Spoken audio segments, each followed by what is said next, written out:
Go. All right, got it. Good evening and welcome to Married with Wrestling. Good evening and welcome to Married to Wrestling. I am your host, Angel Amoroso, and I am joined by my co-host, Corey G. Hello. Corey, how are you? Tonight? I'm good. How are you? Great. And this being our second show, we have a special guest, ECW original, known as the sexiest man on earth, Jason Knight. Jason, we have him via audio, so we are going to be hearing Jason and his sexy voice for this interview this evening. So Jason, just want to start off here by asking a few questions. Of course, I know you, but for those who don't, let's just ask a whole bunch of questions and then you can unravel at your will. First off, your upbringing. How did you get interested in wrestling? Who were you trained by? Who were some of your first and favorite opponents? And then, who were some of the promotions that you worked for before working for ECW, as we all became to know you as the sexiest man on earth? So just tell us a little bit about yourself, Jason. Well, I'm originally European. I am Serbian and Greek. Kind of half and half, like Christina, right? Yes, Greek. She is half Greek. Half Greek, half Italian, right? But, yes. I'm Serbian and Greek. Obviously, I'm one of those they call off the boat. And I got to the United States in 1977.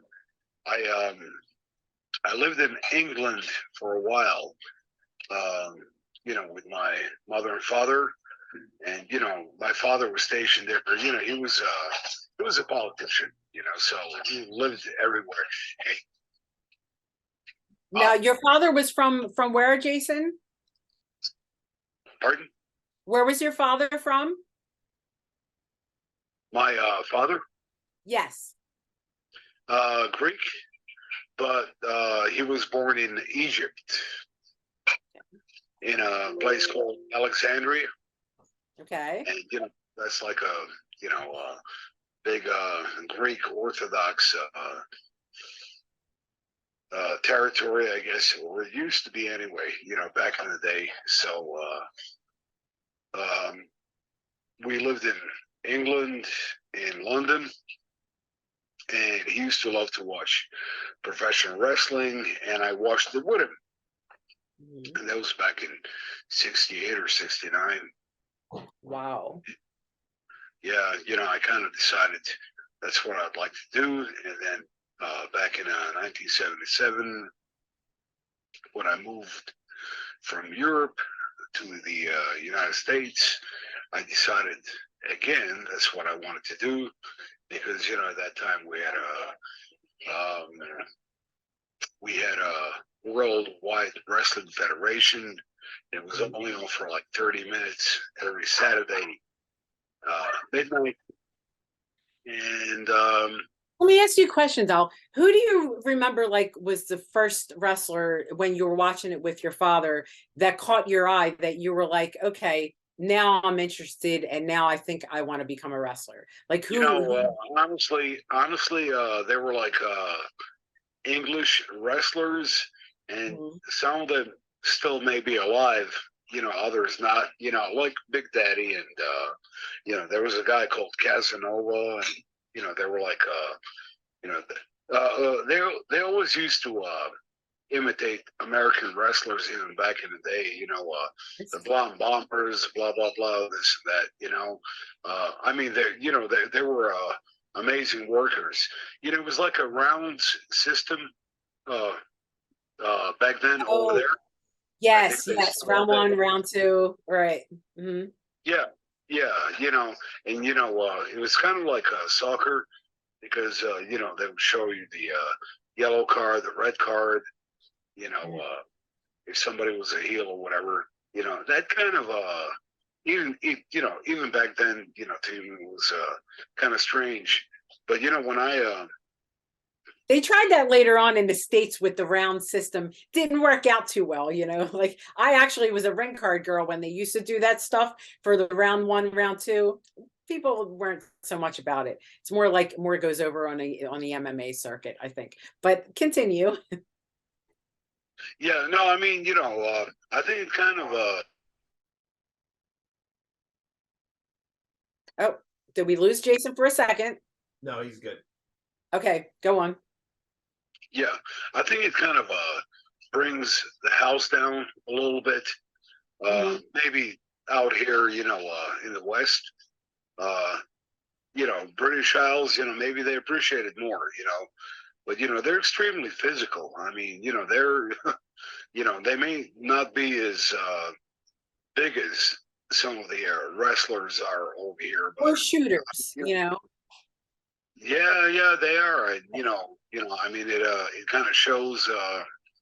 It shows, during the time, when they're out there and working, and they keep enduring and going on and on, But being more like an entertainment business.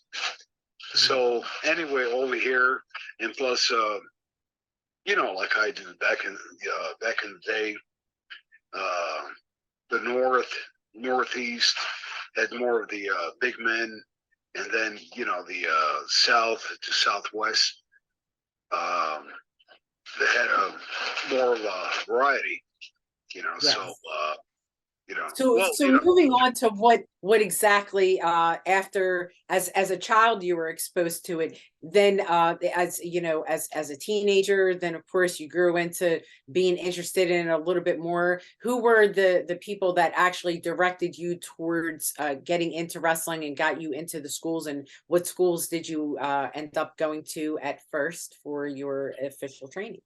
Well, that's interesting because back then it was so secretive, and I remember purchasing a magazine, standing on a platform, on a subway platform, and I was in my teens, and there was like a flyer that there would be like a wrestling show, and it was in Ridgewood, New York, and I wanted to go, so I went, and then I found out that they actually had a wrestling school, which really wasn't, it was just like a cluster F, A little New York promotion. Back then, it was just like any little corner hole they could find to put a ring in, or mats on the floor or whatever.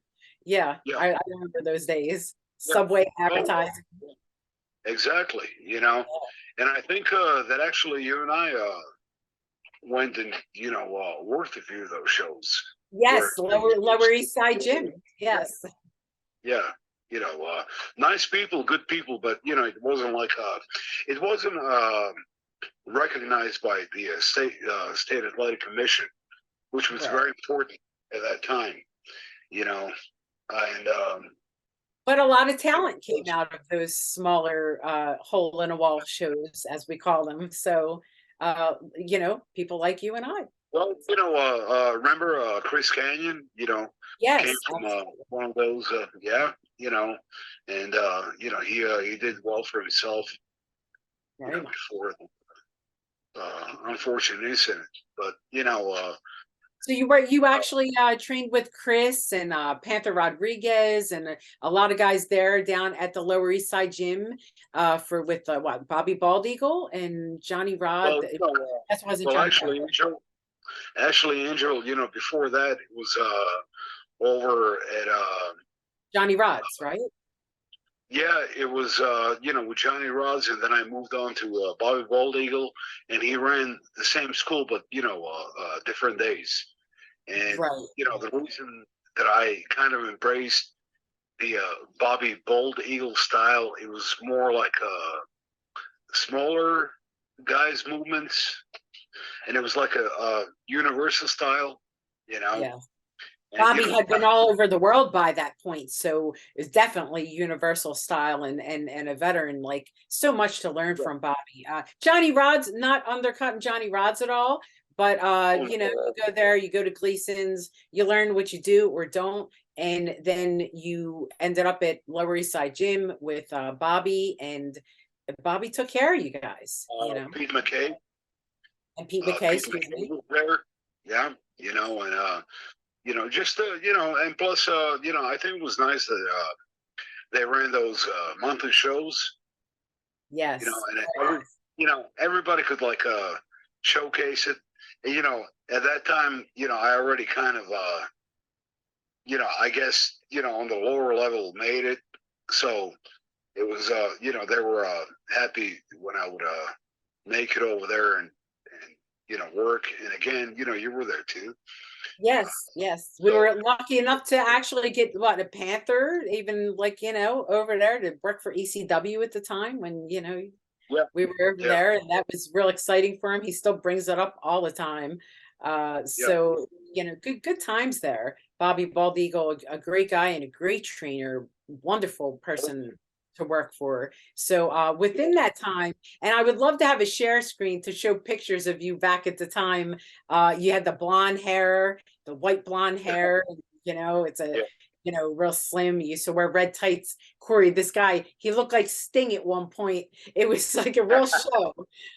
Yes, there you go, the Stinger. So yeah, Yeah, Jason yeah. at one point Maybe like had a, this, you know, a very mini version. yes. And what were some of your first gimmicks, Jason, out of Bobby Bald Eagles? Tell us I about that. mean, you know, I don't know, you know, it was just, you know, trying to find myself.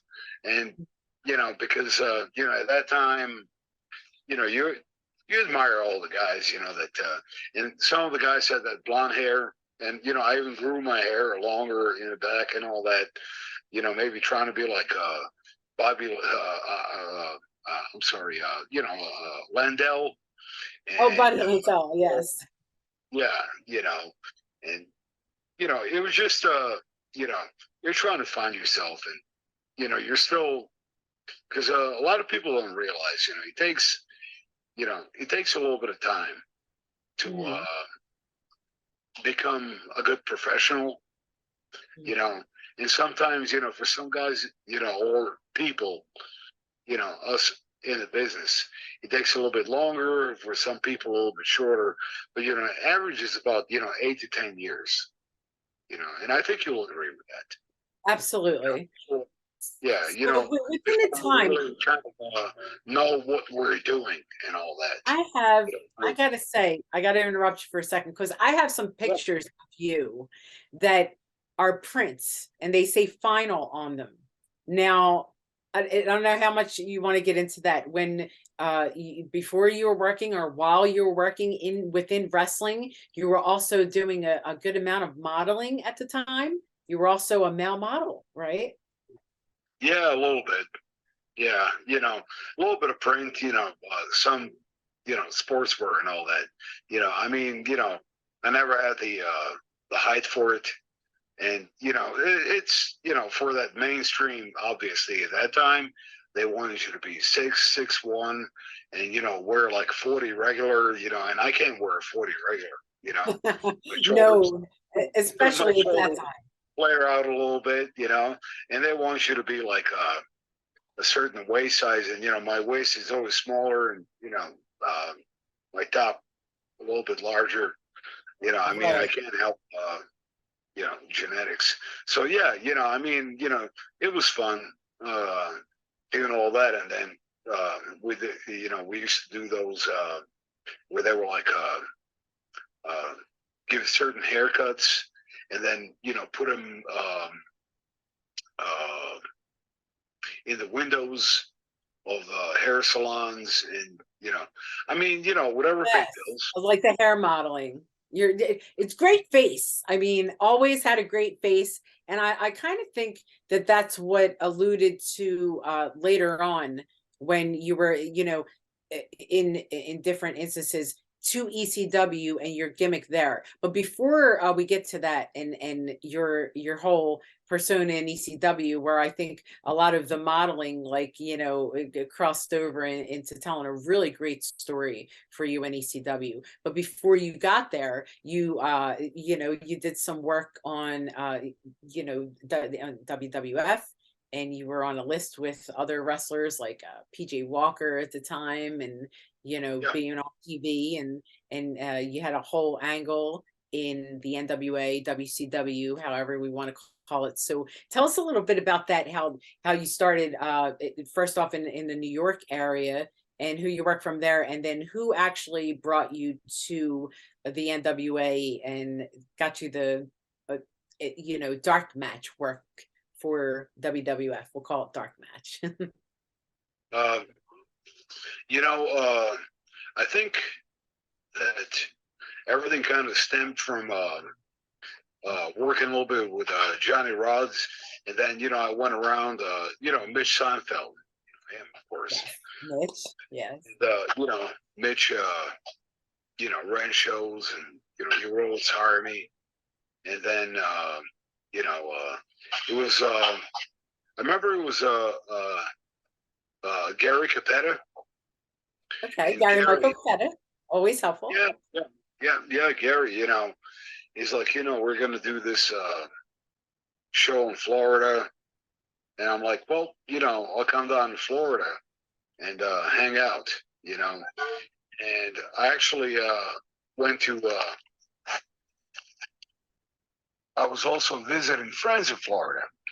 So I'm like, well, you know, of course I'm going to bring my gear, right? And he said, well, you know, that goes without saying. So, you know, it's kind of funny the way that happened.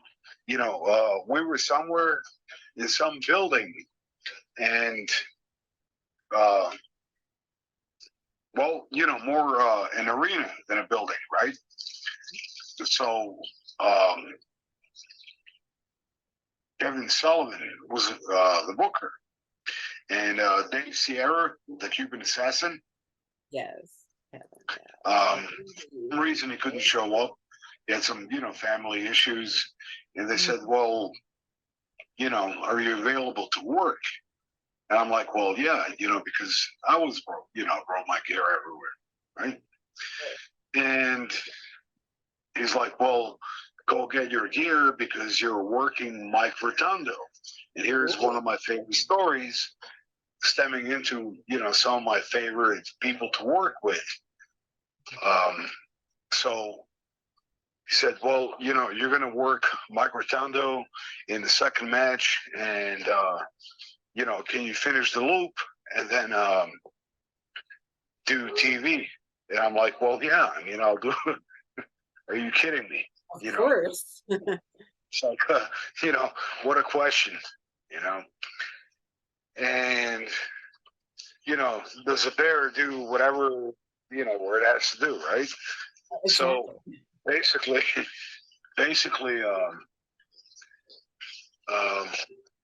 the moral of the story is that I did not meet or see Mike Rotundo until we were about to do our entrance. Mm-hmm. And I went over and I introduced myself because I was looking for him all night. Yeah, you want to talk to him a little bit pre-match, but you know, a little bit, you know, and you know, I go over to him, you know, and I have to look up real high because you know, I'm vertically challenged when it comes to my and he is a big guy. It's not just you. He's really tall. So yeah. Well, you know, I mean, and so I look up to him, and you know, I said, "Hey, you know, I'm so and so, and you know, we're gonna be." He goes, "Yeah, I know," you know, and I think he still had that little bit of chew in his, you know, because his lip always looked a little bit, you know, kind of plump, you know. Found out, you know, that's that, you know, chew. So in any case, you know, I'm like, is there anything you want to? And he just said, I'll call it out there. And then his music hits. And then, you know, I'm like, is there anything you want to? And he just said, I'll call it out there. And then his music hits. to my surprise, because I thought I was supposed to, I mean, I know I'm going to go out there, I'm the underdog, I'm going to lose. I'm, like about 9 feet shorter and, that type of thing. So, he goes out there, and I think, and then, I come out there to some generic music, and, and there's like a lot of people, because it was like really like rafters and rafters. It looked like maybe half a Madison Square Garden, which is big. Yeah, Florida was always so hot back then to run, always crowded. Yeah. I mean, they were doing even house shows, and I'm looking around. I'm like, man, there's like maybe 5, 8, 10,000 people. I mean, I can't tell, but in thousands. So, I get in there, and the referee whispers in my ear. He says, "Airplane spin is a finish." So he calls everything from A to Z, like in the ring. And we talked about nothing. All he said was, okay, shook my hand, I'll call it out there. I didn't know anything, but I felt so comfortable with that type of work, that it was like one of my favorite things that I did, because it made me realize that, what we did, like, let's say in a wrestling school or independent matches, calling everything from A to Z. And again, I respect the guys that do that, because, they can remember all the spots, Right. I just prefer not to, because I would hate to mess something up, for the other guy, Right. I mean, I feel bad. But what a first match though. Mike Rotunda is a first match, like out of the bigger guys that are trained, a little bit more. What a first match to learn from, and a break for you. Yeah. I mean, I had quite a few years in the business, then, because I mean, I started wrestling back in what, I guess 1980, but it wasn't anything like that, It was just, guys like. Yes, who were some of the people, as far as like when you got to the NWA, then and they were using you for some TV angles and whatnot. Who were some of the people? Now I know, and this is why I'm alluding to the question. But why don't you tell the story about what you did there in the NWA? I'm sorry, WCW. Yeah, well, NWA, WCW. Yes. You know what? I'll tell you what. I had a great time. Okay, and I got to wrestle in a tag team on TV, the Steiner Brothers. And they were wonderful. And I took that Tiger Bomb thing, from God. And it was so new at the time that it was like a very unique thing. And then, went on, did all that TV stuff, Michael Hayes was great. I got to wrestle Ric Flair and actually be involved in a huge angle. Yes. I want you to get more into that, because the Vader thing, you wrestle Vader. Great. But let's get into the Ric Flair angle, because this was Vader, actually something that was on TV and it was huge. So get into that a little. Well, which one, Vader or no, the Ric Flair angle. That was a good one. Well, with Ric Flair, I remember Ole Anderson took me aside, and he actually had a smirk on his face. He actually did that twice, and I don't know. He was always very nice to me, And he said, I like you because, you're willing to go out there and do whatever, And they said that, you're supposed to be good looking and all that shit, you know, like that type of thing. And then it was Supposed smirk. to be. Well, that's why, we're gonna torment you. And I'm like, well, whatever, you know. So he put me with Flair and said, I don't want you to do absolutely anything. And then Ric Flair said, well, I hate to do this to a guy. And I'm like, whatever, come on now, it's an angle. And it was a big angle between Ric Flair and then, dudes with attitudes. There was Shane Douglas and Johnny Ace at the time. Was that? I think it was dynamic dudes, or that was a dynamic. Okay. Dudes with attitude. Unless I'm so mistaken, and because look, I'm pushing 60. I'm sorry, if I know. Right, but, right. It's like I know it was a Junkyard Dog, and it was the Steiners, and it was Paul Orndorff, and they were like trying to Shane and Johnny Ace were dynamic dudes. Right, dynamic dude. Right. Dudes with attitude in WCW. I'm Googling it. Looks like it consisted of Elegante, Lex Luger, Paul Orndorff, the Steiners, Sting, and the Junkyard Dog. Oh, wow. So I was thinking of the dynamic dudes. Yeah, but I think it kind of changed a little bit, from like week to week, like WCW sometimes tend to do.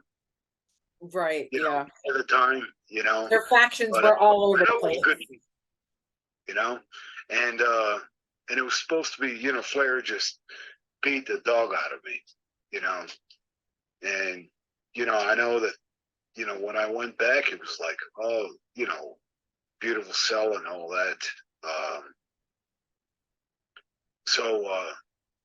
And, for me, it was great, it's like I didn't get one offense, he was supposed to, like the Sting is supposed to save me. And that's actually when Ole told me that he wanted me to come back. And, that blonde hair gimmick? Yes. He wanted me to, he said, I saw pictures with blonde hair, blonde your hair again, dye it, or do whatever with it, destroy it. And, we want to try to, for you to come back. And, they were actually going to give me like some kind of a gimmick after that, where, like I'm grateful to Sting and I'm trying to emulate him, blah, blah, blah. That would have been great. Yeah, that would have been fantastic.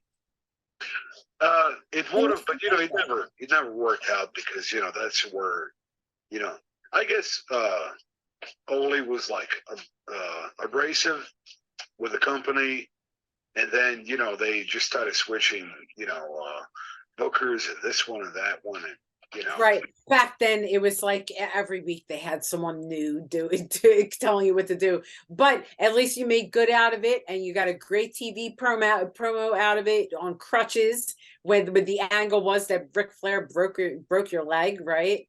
So you got some good time out of that and the whole NWA WCW experience, and then after that. And then Vader and Lex Luger were some of your other opponents there, which were experiences for you as well, right? I think Lex Luger was twice for WWF, and one of them was with Lex Luger. One of them was I think we worked main event. Yes. At the Manhattan Center in New York City, and then I worked with him again on TV. But Vader, I kind of wanted to, touch on that. And you see, Vader, was really like I was so happy and honored. They said, you're going to work Vader, and everybody would say run. And I'm like, why run? I'm trained, and, this is what we're here to do, and you know, once you train, you know, you're a professional wrestler, especially if you're, you know, what they call a jobber, whatever, right? You know, you're not there to pick your matches. You know, you want to, Enhancement talent. yeah. Yeah, right. But you know what I mean. You know, Yes. you're there to work. You know, either you want to work or you don't want to work. You know, you're not there. You know, you're not going to pick and say, "I'd like to work with." You know, it's not a like a monopoly. You know, it's what they decide for you that you're going to do, and you're going to do it. Otherwise, you know, there are other guys over there, and I've seen a lot of guys pack their bags. You know, and I did. You know, because you look at the chalkboard, and you see you're wrestling. Let's say Vader or Sid, or maybe a few others that were Yeah, supposed. some guys would just run. A lot of times back then, they knew that they didn't have a choice, and they would pack their bags and just jet out of the locker room. But you And stayed and put up you with know, Vader's shit and ended up getting in the ring with him, right? yeah, yeah. So, I've seen boys that were scared to work with the Road Warriors because of the finish, right. and stuff like that. That flip over finish and all that. I mean, Some people couldn't take the personally, bump. Shouldn't yeah. be in I there mean, if you can't take it. yeah. Just simply, don't sit in the audience and enjoy yourself and you know uh, play video games. But Right. which remember, at that time we didn't have. But what I'm trying to say, I never got nervous. I was always honored and always kind of it's like Appreciative? you're appreciative, but you have to know how to protect yourself as well. Of course. Because you especially back then you were in a big man's world, and Vader. When I read, Angel, when I wrestled Vader, I was his first match on TV after he was introduced from Japan, and he had that big hood on, thing, that Yes. blew out That big, smoke. that elephant-looking thing with the horns. Yeah, Yeah, that was cool. Right. exactly. Yeah, yes, it was, and he was much lighter, much younger, much lighter, and I mean, and he was a hard hitter, but everything was solid, and everything was like as I would say, meat to meat. You know, there was nothing like bone to jaw or anything like that. I Right. mean, the dude, knew what it was doing, but he was a hard hitter. You know, Sure but thing. I've seen a lot of people. I mean, honestly, I've seen, quite a few guys just take their bags and sneak out of the back door, and then come Vader time, to wrestle, they would have to like push somebody through, somebody would really, He would scream that at them and they would get intimidated and run. I've heard that out of so many people. It was like, oh, he screamed, it's Vader time. And then, next thing you know, the guy was out the door. He had no opponent. But you hung in there and you stayed for Vader time. And I'm sure you're glad you did. Because now you have the story to tell that, you're one of, very kind of few guys who actually hung in there and spent your Vader time with Vader. well, honestly, just to throw this in, if we have the time, I had such a good time. It was such an honor, to wrestle, this guy that just came in from Japan. And, he was one of the first kind of like, at the time, right? You know, American Euro dudes from Japan that was recognized. And I was like, man, if I can Respected and scared of people were scared of him and they respected him, and he was hot at the time, wanted the best work. oh yeah, Yeah, So, and you you know, being like his yeah, first match back from Japan was probably, one of the more exciting things that had happened. But after that now, leading up to your career in ECW. Now, me and Corey were talking about this, and Corey has probably learned a whole lot right now, because previous to this, and a whole lot of people, because previous to this ECW stuff that you worked, people, a lot of people don't know that you worked for the NWA, WCW, and WWF, working with several people. They had no idea that you had a career before ECW. So then, getting into how exactly that all happened, I know you were very good friends with Paul Heyman, and so you want to tell us a little bit about your introduction, your friendship with Paul Heyman, and your introduction into ECW. well, basically, at that time it was all telephone.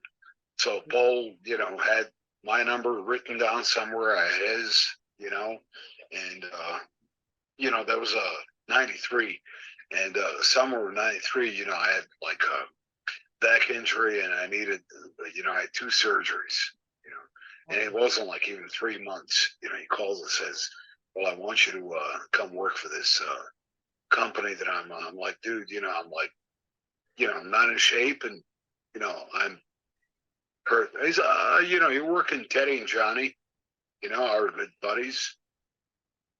They're up in heaven, and he's like, "No, it's going to be easy." I said, "I know it's going to be easy, but I'm not sure if I should be doing this." And Paul, After a back surgery, nothing's easy, but wrestling, you have to understand. yeah, and Paul, oh, come on, So I said, Right. "Okay, come on, let's do it." He never did. So, and that was Angel. You remember that was you were there, Absolutely. and that's when Doug Gilbert, kind of went a little bit berserk. Right. Ultra In the locker room. Yeah, he did. For whatever, But there were, a lot of. I mean, it was like Abdullah was there, and Terry Funk, I believe, right? Yes. Was he there?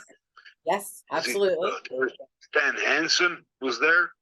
Yeah, it was a full card of Jimmy Snuka, just full card of the original. These are the original ECW people from. I call them the originals.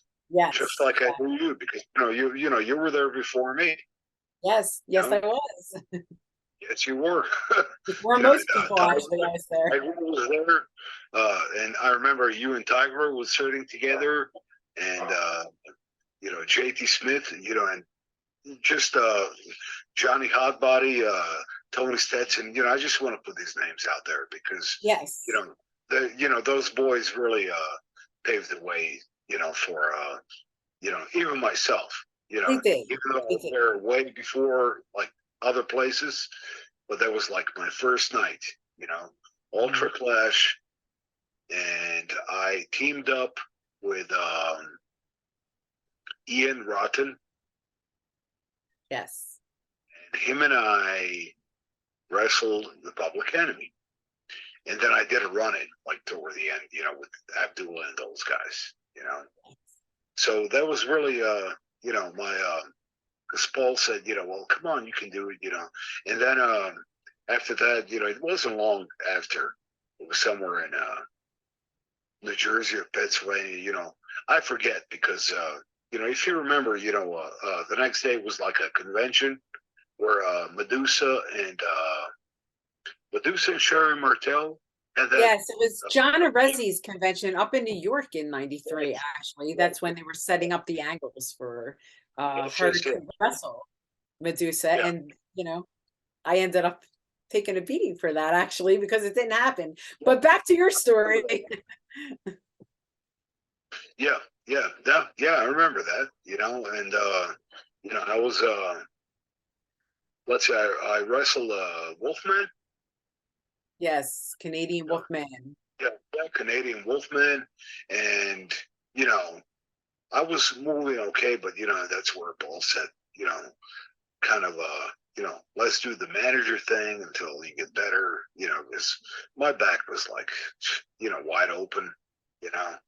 All I needed was another, hit in the back, and that would have been it. So he's like, let's do this thing, and I was trying to contemplate, what do we do, and I remember, that show. It was even Nikolai Volkov, and it was that guy, the other barbarian, the other Warlord. warlord. Yes, Yeah, good guy. Yeah. Your promos were great during that time. And after wrestling a few times, then Paul decided to introduce you as a manager who went around to everyone offering his services, and me as one person, of course. And after several promos looking for the perfect wrestler to manage, you landed with your first wrestler to manage. You want to talk about who that was? Was that Curtis? Yes. Wait, no. First one was Gary Wolf, right? Was it Gary Wolf or was it Curtis? It was Gary. Gary Wolf. And Gary then had the title, the ECW TV title. So you managed Gary first, I believe. Yeah. Yes. So that went along. You and Gary had a great thing going, and you also managed, let me see, Dean Malenko, right? Yeah. Curtis Hughes. Keep up with me here. The Eliminators, I believe. Yes, yeah. Help me out, Corey. And I think for one out of two, I was with PG-13, but that was like later, because I left a couple of times. I went to Japan. Mm-hmm. And Paul, of course, get pissed, because you were leaving, and I'm like, oh, dude, Japan, and I mean, they're like paying money, Also, Japan, you brought the Ralphie in, Jason, I'm calling him by his real name, Jason the Terrible from Wings Promotion in Japan. Yeah. He's one of Johnny Rod's boys, and I've known him, since the Johnny Rods days. But like back, when he was training, he was always, tall, big, large young man, but it was kind of flabby. But then all of a sudden he got really big, big arms and all that. And he started doing really good, at times, stiff moves, but hey, Japan style, Exactly. If you don't want any stiffing, you don't go to Japan.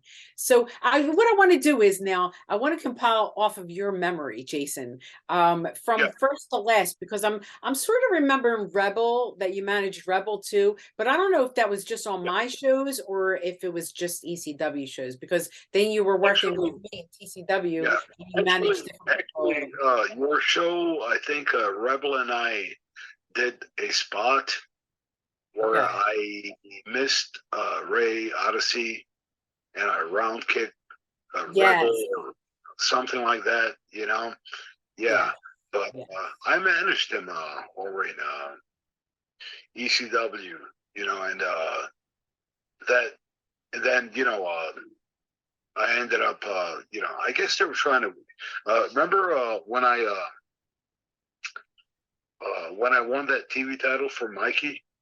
Yes, you were also the TV champion. See, this is what I'm saying. The people you've managed, Dean Malenko, and I'm sure I'm missing some people.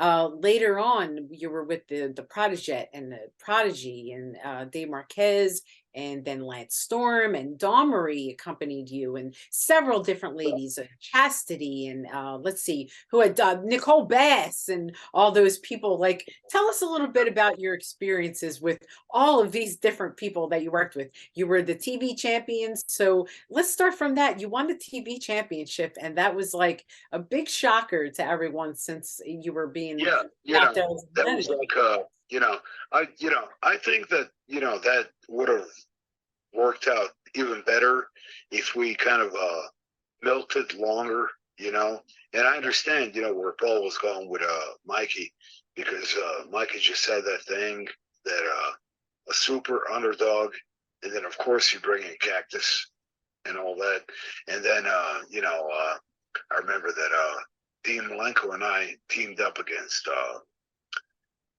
Mikey and Cactus. It was remember they were in one of those shows where remember where we never sold out, where they used to give out hot dogs, and where was that? Was that in Pennsylvania somewhere? Jim Thorpe? You're talking about maybe Jim Thorpe, Pennsylvania? The one up on the hill? On the mountain there? Well, no, it was like down low, Montgomeryville, maybe? Closer Maybe to Montgomeryville. Hamburg. I would say Hamburg. Okay. Hamburg sounds like one of those places that is problematic. Yeah. I would say Hamburg, where they would beg people to come closer to, and they would offer hot dogs, sodas, and beers for free, and just to come in. But the TV matches were great. Yes. That's what I remember. That's where I remember I lost the TV title to Too Cold Scorpio, because that's when ran in, and I ran out so fast because he was like a freight train. I'm like, yes, dude, that was Hamburg. Yes, I think it's Hamburg. Yeah, but yeah, it was.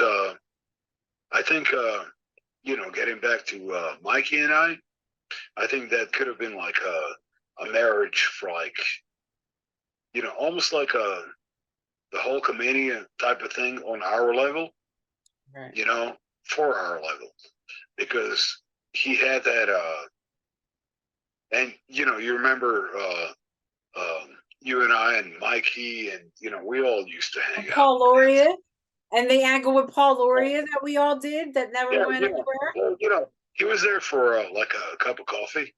Yeah, and I think all of that would have been a great thing. I guess Paul, he kind of went, and he went his own way. Yeah. But I think it would have worked out great if we would have elaborated on the one promo that he did about me and you and how no one was to touch me anymore. It was cute stuff. Also, the one promo that we got to do with Jason the Terrible and the Pitbulls, Gary and Anthony were for that as well during my confrontation with Hack Myers, which also went nowhere, but at least we all got to work together as we did in the ECW, and of course we were always all together, beyond the shows, even more fun. Think that, given a chance, with what we had going, the ones that you had mentioned, you and I, and our other comrades. I think that if we're really given a chance, if you push it well enough, number one, it wouldn't have cost them as much. I agree. Because we were local and we were willing to do any darn thing that was asked of us, and we were rewarded enough, that would have been nice, because that's what we do. You respect people that will do anything for you, and including Big Al 911. I think he was shafted. Yeah, I think a lot of us originals would have held that. I think he missed out, because we would have held it up and been locals. It would have saved a lot of headache in every way, financial and otherwise. That's just my, humble opinion. Right. Well, I just wanted to say real quick, I'm sorry, before I forget, Mikey, the thing that I think a lot of people don't realize is he tried to give the belt back every week. The very, very, very first time Mikey did a single offensive maneuver was in his match against you. That was the first time Yeah. we learned he actually knew how to do anything. I think a lot of people forget that. Well, yeah, yeah. No, I mean, it was like, see, I had like, I was already like 30, 31 years old, and I've been in the business for, quite a while. But the gimmick was, that this guy's in the business for like 8.5 years. No, it was a lot longer than that. But, and, he can't do a damn thing because he wants to comb his hair and, wear a suit and all that, that type of thing. And, which is good. I think I think Paul tended to sometimes, he would, I don't know, he would tell me what to do. And of course, I'm going to do what the boss tells me to do. And then he would like almost like turn around and chastise me for it. I remember, he did that with what's his name? That guy Mark. Did it with a lot of people, sweetie. It was his way of amusing himself. We all know that. He just liked to play with all of us, I think. But out of all, from beginning to end, being that you got there in '93, you worked up to the last show, right? Up until their last show. No.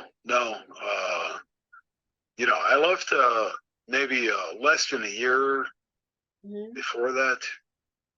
Okay, who did you end off with managing, and what was the last match that you were there for? The last match, it was the arena, and it was the night when Just Incredible won the title. I think Dreamer beat Taz, I believe, and then Incredible beats Dreamer because Francine turned on us.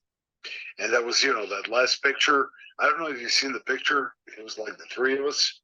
It's Francine, Incredible, and then me in the background. That was like the very last show. Oh, okay. So then who took over after you in that equation?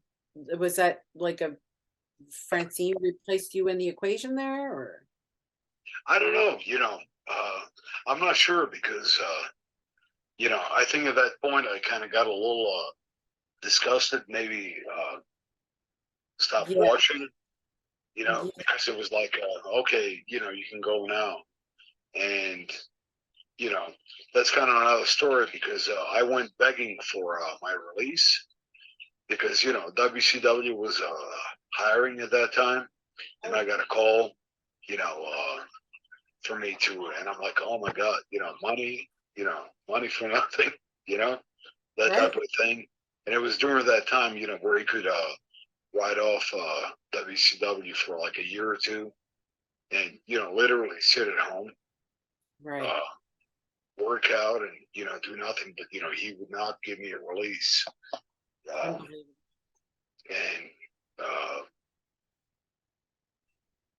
Just incredible. It was just, I think he would want you to make money after you were loyal and were there like every show, like every single show. And the people that say, oh, well, I don't remember Jason being there. Like, were you under a rock or blind or something? This Jason was a character that was there from almost the beginning and then almost to the very end. And as you say, not with a very kind goodbye in a way where you're being celebrated as much. And I got the same kind of outing, but you definitely put your time in there and made a lot of memories, and people that actually tune into the show remember you for the character that you were and everything that you brought to ECW. So regardless of how you ended, your time there was like such a credit towards the whole promotion. Yeah, I mean, I think that a lot of us, what I call again originals, we we really did, you know. And again, you know, I mentioned, you know, a lot of the guys, you know, from the past, and you know, and then you have DC Drake and all those guys that, and you know, God Almighty, you know, They're kind of being overlooked. They're kind of being overlooked right now. yeah. So after ECW, then Corey, have you learned a lot from this? I would imagine. I have, but you're forgetting that something very important. I think the world does is November to Remember. I think it was '95. You had the match with Conan. Taz punched you in the face, counted the pin. That was the night Taz made the big. That was where he became Taz. Did you know when he hit you as the ref that he was going to culminate later with him turning on Todd Gordon and joining Bill Alfonso? Because that's another, you know, big milestone that you were a part of in ECW. You know, it was one of those things where, you know, I think the biggest thing that I was not worried, because you know, now we're talking about Conan, you know, and you know, the man's solid and all that, and I'm like, you know, it, you know, all that really didn't matter. It was just like, well, I'm going to pick you up and do that, you know, that finish thing, you know, and you know, I was just like, I'll do whatever you need me to do for you, my friend, my brother, right? You know, but can you land me safely? And he's like, I haven't lost anyone, you know. And he's like, you know, I've done that to, you know, guys a lot bigger than you. And I said, that's all I want to hear. You know, I think that was the most, but you know, I don't think it really meant anything to me. I don't think it made whatever, you know. So they used me, you know, and Taz was coming back from his neck injury, right? Yeah. You know, and you know, Taz, you know, with all due respect, you know, I'm not saying he's a hell of an athlete and he's a tough guy and all that, but you know what? Whatever. You know, honestly, whatever. You know, you want to put up the Dukes, buddy. You know, I'd rather not because you know I'd rather shake hands. But I think that you know, at that time, you know, he came back and it was miserable because he had that neck thing going, right? And you know, he never really gave any regard for anybody that was injured. Or for himself, oh, don't touch me, don't clothesline me, don't do this, don't do that, don't, you know. So, and I told him, you know, and I think I did on purpose. I said, punch me as hard as you can, you know, I'll take a bump for you. And then I'll do the, you know, that finish, you know, for Conan. Mm-hmm. And of course, I trusted Conan more, you know, more than I would Taz because he had no animosity. Taz, you know, just, you know, again, I'd rather shake your hand, buddy, than anything. But if we need to put up the Dukes, you know, wash the right foot or maybe even the left foot, you know. Were you there the night Rob Van Dam told him to pick a hand? Yeah, no, I showed up a little bit late, but okay. heard about it, yeah, and heard about, you know, I mean, I know, you know, at least a dozen guys that, you know, wouldn't have, you know, they would have at least, you know, got their ass whooped by Rob, you know, which, you know, he's an ass whooper, then, you know, take that at least, you know. And, you know, I guess, you know, he picked the hand and said, oh, I don't want to, you know, whatever, you know. And again, you know, I'm not even, you know, because you know what? I might even run into the, you know, to the fucker at some point, but whatever, you know. I mean, I'm just telling the truth. I was there. Ended it whatever. You know, I was there in Florida when Big Al, I mean, if Big Al wanted to kill him, he would have killed him, squashed him with his one hand, right? I was there when New Jack, he would have he would have murdered him, you know, if it wasn't, for that was in Jim Thorpe. If it, I'm sorry, I mean, Taz, hell of an athlete, judoka, uh, uh, karateka, whatever, the disciplines are, the athletic. I do respect you, brother, and I'm glad that his son is doing well and all that. But against, those monsters, those street thugs, you would have been under the pavement. Yeah, the character is not going to win when it comes to, you know what I mean. Your character is not going to beat size. I'm sorry, I'm sorry, and I remember, and I hate to say this, when in Jim Thorpe, I know Tommy Dreamer, and he was trying to stand up for Taz, and he was trying to what do you call it, get in like a Mustafa's face, and Mustafa laughed so hard. I mean, he started laughing, and he was like, "Bro, I'm really not trying, but and Tommy, I respect you too, and I mean, I do. All those guys, love, respect, and all that, but you can't go against these, street thugs. I mean, you're going to be, that, what is that, what is that number on the toe?" Not sure. Yeah, But there's a time and a place. There's a time and a place for everything, and you definitely don't want it to bring Taz, who's a knife to a gunfight, seems to be everyone else who we wanted to challenge back then. Yeah. But for all fun and games, I mean, I've seen him push around, like Stevie Richards, whom I respect, and I'm not saying that,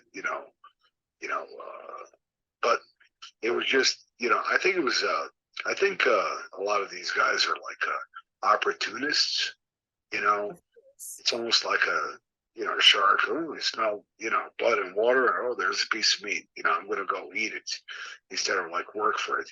And I'm not saying, again, there's no disrespect or that I'm challenging or, anyone or anything. Not at all. No one takes it as that. Just saying. So after this, Jason, after ECW ended, you then started to run Assault Championship Wrestling with a very successful school connected to it that a lot of superstars today that you're seeing on TV came right out of your school. So you want to talk a little bit about how the school started and who some of your students were, successful students that you can brag about to us right now?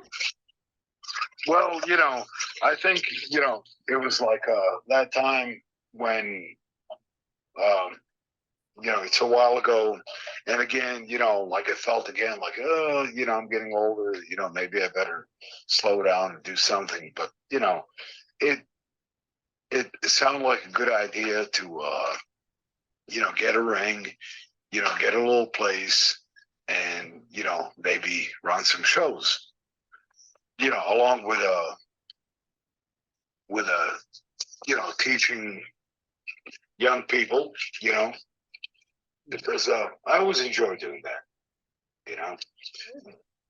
So basically, I ran that school. Can you guys hear me? Yes. Yeah. Okay.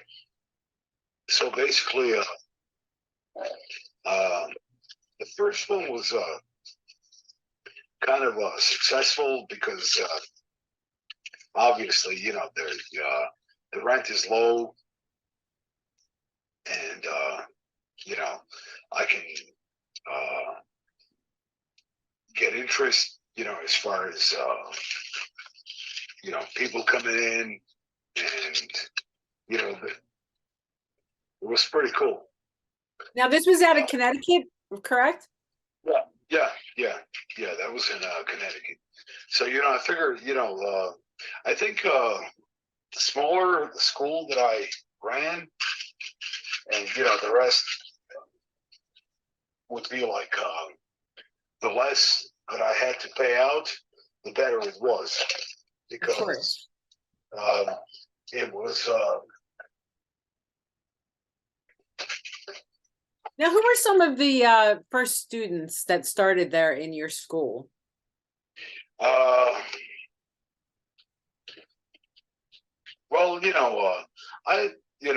some that kind of quit, and then others that didn't. And, that would be like Mercedes Martinez and Bull Dread from Von Schmidt. What else? Let's see. Yes, I noticed Mercedes Martinez on there as one of the first cards, because we share a trading card maker, and I was looking through the cards that he made, and I was like, oh, a lot of these say trained by Jason Knight. So you have quite a few your name on quite a few trading cards out there as trained by. Congrats. Yeah. And then let's see, what else? Velvet Sky, I trained her. Oh, Velvet Sky. Okay, that's a good one. She's Yeah. going pretty far. Yeah. And a few others. I mean, it's kind of it's not, it wasn't like a Johnny Rodstock Academy where I think plus Johnny and Larry Sharp and Kowalski, they had those old school connections, including like Mario Mancini and all that. Just, I don't know. I enjoyed it very much, and I had 3 separate wrestling schools, and a little bit of assault championship wrestling. I try to, of course, rip off ECW. I mean, Of course, why not? Yeah, I was there, so I figured, I rip it off a little bit, and I had some pretty, among my students, I had good people working over there. Kid Cash used to come over there, Nice. wrestle all the time, and our buddy John Balls Mahoney, James Maritato, Nunzio. He worked there. Of course, Riptide, Orsini, she worked over there. The other angel. Yeah. Remember, I tried. I tried getting you there one time. Yes, several times. I'm sorry I couldn't make it. Yeah. Well, we just. Yes.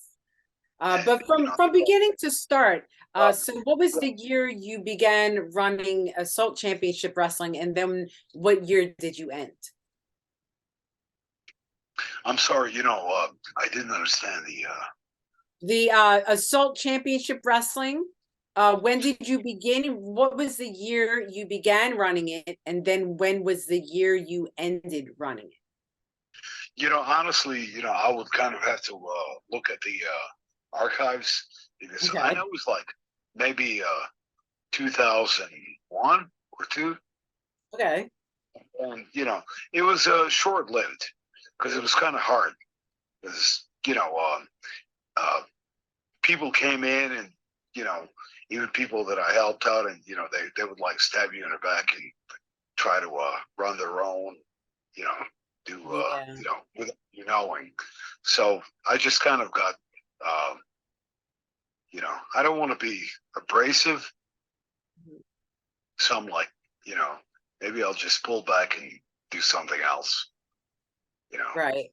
Now I've been there. You remember when I ran promotions, so I know exactly what you're talking about as far as all the nonsense and confusion that goes on. It's kind of discouraging to the point sometimes it makes you not want to continue. But Corey, do you have anything to throw in here? I've got an odd question for you. When ECW kind of folded, and even a little before, a lot of guys were starting to go over to Rob Black's XPW. Did you ever go work over there? Or did you ever contact about possibly managing or wrestling there? No, I didn't. I, I was kind of one of those guys, where, I kind of sat back and maybe waited for him to call me, but he never did. Which it really doesn't matter because there were like 100 other people there. It's like I just it's like I don't know. It was a weird thing, because it's not that I didn't see it going anywhere. It's like I knew there was going to be a large explosion, and it's another, just like I try to do, just like ECW. I mean, ECW ripped off what? Remember Angel, Puerto Rico, and Japan, right or wrong? Yes, of course. Yes. I mean, everyone gets something from somewhere. Yeah, it's nothing that hasn't been done before. It's just that we were like the first on the East Coast, that had men and women crazy enough to do what we did. Yes. But yeah, I didn't contact them. They never contacted me. I figured, maybe they wouldn't. I know TNA did one time, and it was through New Jack, but it was just like a TV thing because whatever they said they were going to do, they didn't. It was like whatever, So I never really went back. I did one match with some guy and myself versus Sonny Siaki and Mike Sanders. And first 5 seconds, they knocked out that dude, so I had to finish the match. So, everything kind of became that way. It almost people went into business for themselves. Yes. And, yeah, I'm here. Yes, yes. Lots of people went into business for themselves at the time. Yeah.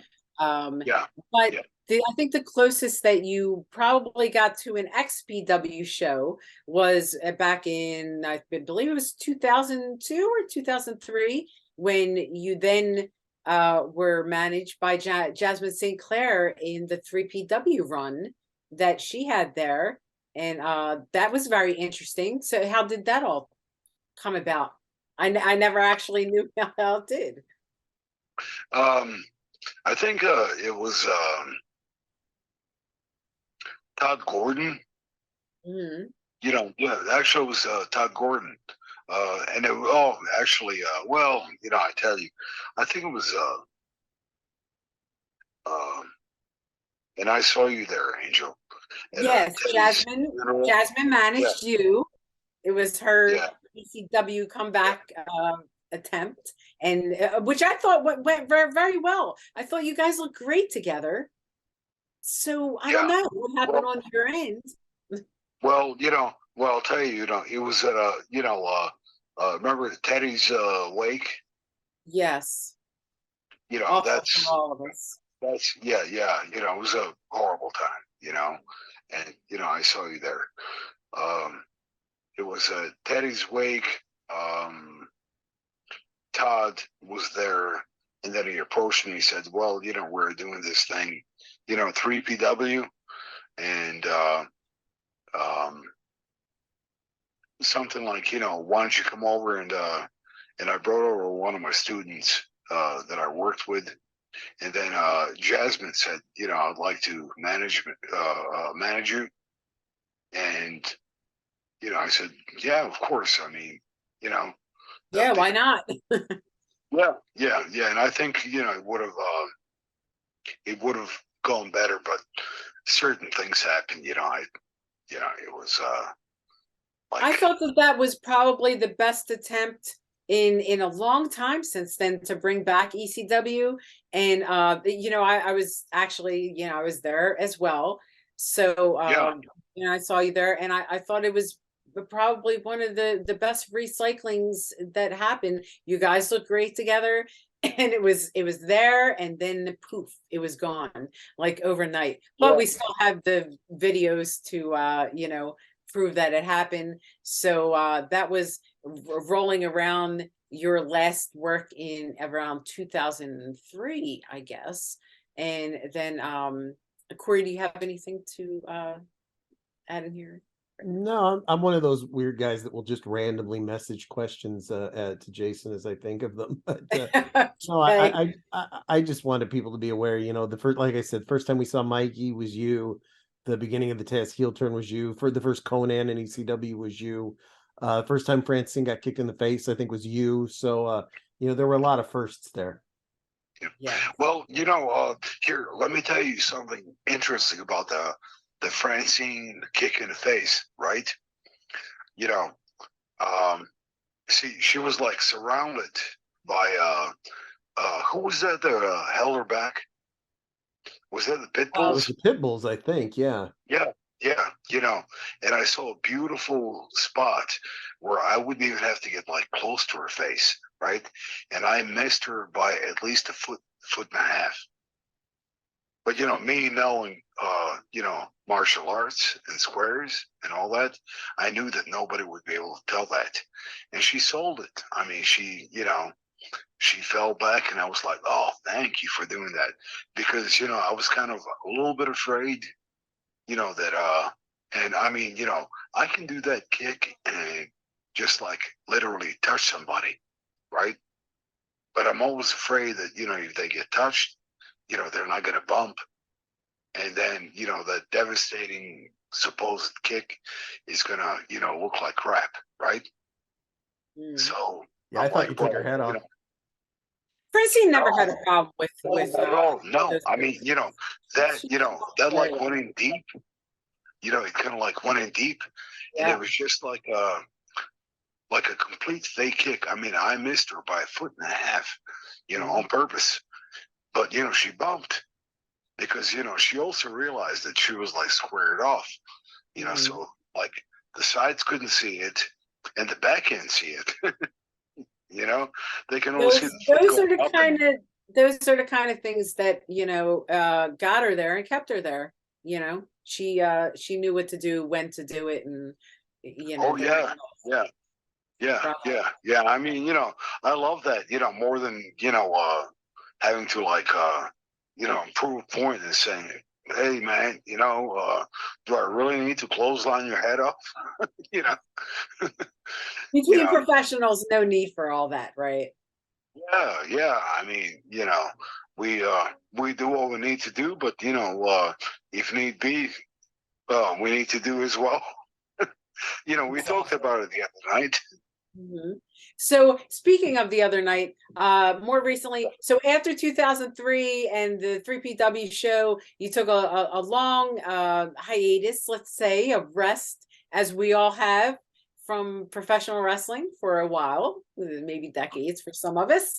And more recently, you have made a comeback, and you are involved in an equation, a faction with the Mad Dogs of War, with Gary Yep. Wolf and Chris Anino and Angel Orsini and Natty Steele, and then yourself as the team of the Mad Dogs of War.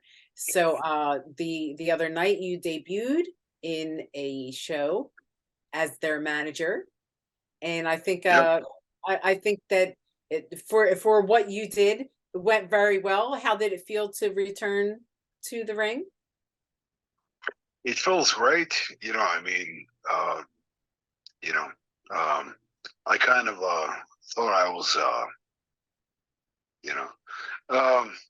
how shall I put it? I never retired. I just thought that, maybe it's, Take a time to, break. you know, or take a bow, Yes. and all of a sudden, and I was off Facebook for a while. I had bouts of, depression and all that. So, but whatever, who does, right? I think all of us fell into that for quite a bit, so you're not Yeah. alone. Yeah. I mean, I think, we all know how that is. And then, I came back on Facebook and it was, I'm telling you, out of all people, Eric, Mhm. Eric Sims, hey man, what are you doing for such and such a date? You know, I'm like, well, nothing. You want to do a signing? I said, okay, well, come in. And I did. And it wasn't really, much better than I expected it to go. Yes. I thought it I was thought just going it to be, went very well for you. It was great. Great to see you yeah, back. no, it did. I mean, I was pleasantly surprised. And then all of a sudden, um, hey, you're coming into this, you're doing this, and I'm like, do people realize that I'm like, this year I'm going to be 60 years old? Right, right. Some people don't realize that. You don't look it, man. It's, I mean, I appreciate that, but, the fact is fact. I'm like, do you want this? No, no, no, no, you're coming back in. I'm like, well, if I'm coming back in, I'm coming back in. It's almost like mafia, you can't, you can't refuse them, You kind of so can't get out, right? So you start. It's like a kind of special thing because you started off in ECW, and you remember the first day Gary Wolf was there. Like we were in the locker room with open arms. You were first ones with Gary. Like we were always the little clique there. So starting off in ECW, then with Gary and working, and now you know decades later back in a group and back in a faction with yeah, all the friends that you're familiar with and feeling great, looking great, and looking forward to the future of a lot more fun with the Mad Dogs of War, right? yeah, oh yeah. I mean, 100%. I'm, you know, would love the team and anybody who's involved. I mean, I just I mean, I never stopped loving any of you guys. It just how sometimes life, yeah, you know, life under life's terms, but you know, uh when you come back, you realize it's almost like somebody like I died and somebody uh um breathed life into me. That's a very good way of putting it. Yeah, I mean that's That because flip switched on. I felt dead for so long, and I got tired of being tired, you know, and it was like just in time because it really it's like I needed this, and my mom, she's 85 years old, and God she was bless always saying,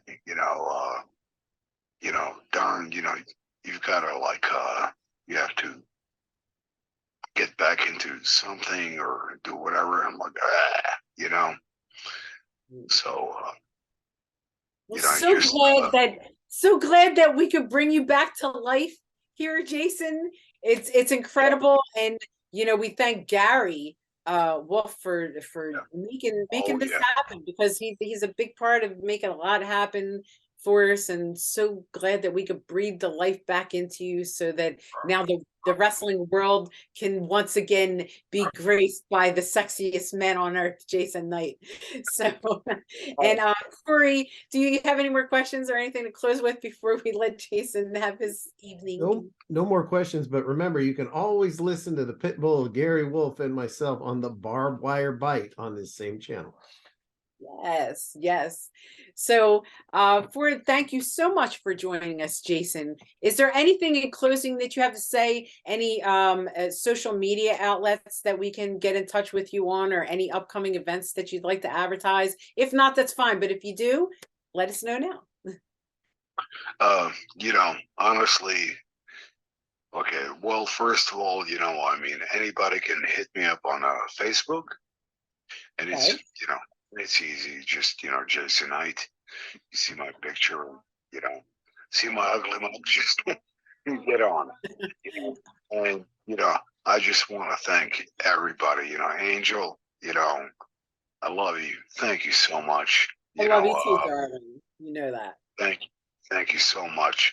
And, I just want to say that Christina has grown into a beautiful, wonderful, kind-hearted young lady. And I can see, that heart just shines, she's like you. I appreciate that. She is Oh, wonderful. oh yeah, always, always, always, you know. Um, and everyone, just thank you so much for breathing that life into me and bringing me back from I felt like a Boris Karloff. And thank you so much, Jason. We're so glad to have you back. And we were so glad to have this interview. I think we've all learned so much about you and your career from A to Z. And it's still, we have so much more to learn. So thank you for joining us. And we'll probably have you back real soon. But until the next time on Married with Wrestling, I'm sorry, Married to Wrestling, my show, Married to Wrestling. I am the Virgin Princess Angel, the queen of hardcore, Angel Amoroso, saying until next time for my co-host Corey G, have a nice night and a nice life. Good night.